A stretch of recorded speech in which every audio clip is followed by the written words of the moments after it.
We have a story of forgiveness. A guy steals from an Omaha church and destroys their property. The church welcomes him in and becomes a guiding hand in changing his life.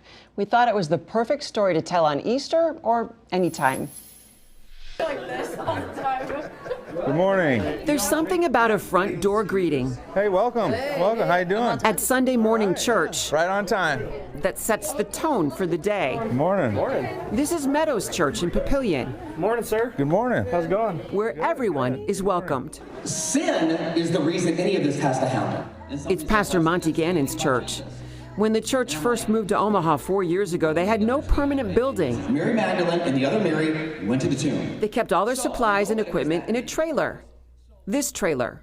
He stole our church trailer and everything in it, took the expensive stuff for himself, and burnt the rest to the ground. Police caught a guy trying to pawn their equipment. I met Mike, you could say pretty unexpectedly. Monty says he forced himself to go to jail to meet the suspect. I knew right away that God was telling me, you have to go visit that guy. Like you have to go talk to him. He is Mike Smith, a 39-year-old habitual criminal who literally grew up in the justice system with a dozen mugshots on file, jail and prison time in his recent past. This big guy sits down, tattoos up his arm, and I'm thinking, oh my gosh. Pastor Monty broke through his own fear with these words. I said, I just want to know how we can help. And as soon as I said that, he just breaks down. This huge guy starts bawling and just sharing his story. It was unreal to me, you know, after this heinous crime that I did to him and his church and his family. His sole purpose was to offer me help. Mike outlined a lifetime of addiction and bad choices. And it was unbelievable. Mike thought he was staring down 20 years in prison. There's no hope. And I bet Mike's thought that over and over and over. This gentleman I didn't know offered me forgiveness and was willing to help me, to walk with me through my journey. And they're praising Jesus. Monty vouched for Mike, supported him through treatment and drug court, the ups and downs, and invited him to pray. I'll give you the scripture, Matthew 12:40. Monty and Mike see symbols of hope woven through their friendship and faith journey. 2 items survived the church trailer fire. This Bible. Everything's black, and I see these pages, and they're singed around the edges. And a prayer cross, both now preserved as reminders. Like Mike, you look at his life, he would say it was a pile of garbage. It is ash. It is nothing. It is burnt up. It's done. But God is in the business of restoration. Restoration that Mike fuels with faith, purposely connecting with others at Meadows Church.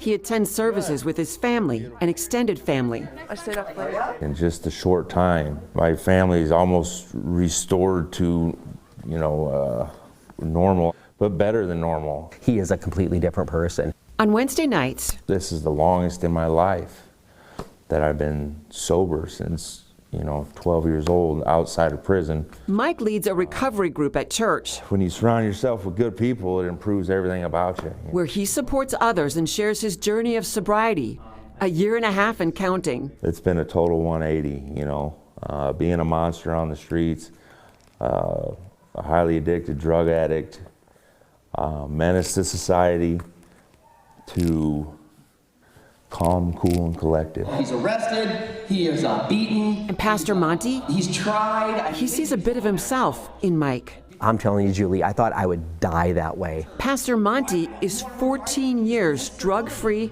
and sober. To me, addiction is slavery. I always say, if you're not dead, God's not done. And God wasn't done with me, and God's certainly not done with Mike. Mike is now mending his life and fixing fences for work, and will soon employ other former felons. And now his dream is to have this nonprofit where he brings in guys like him, and he teaches them skills and trades to earn a living. But while he's doing that, he's mentoring them. Rebuilding each part of his life, one piece at a time. I've gained my family back. I've gained a church family. I've gained a recovery family. Jesus himself prophesied. Conscious of the misstep that started this trail of transformation. I always say to Mike, I'm so glad that you jacked our trailer.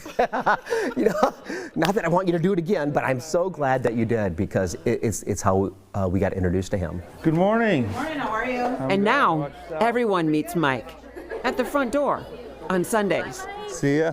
I'll see you next week. Yep. Have a good week. You as well. Proof that no matter what, the door to change is always open. Heading out. Yep. Have a blessed week, guys. A remarkable transformation. You can share that story, see it again online right now at KETV.com, and I'll tell you more about Mike's nonprofit there, New Creations Fencing. But they formed a great friendship. There's redemption, the story, redemption, and you can never give up on someone. There you go. Because you never know. Great story, Julie. Thank you. Powerful, powerful stuff.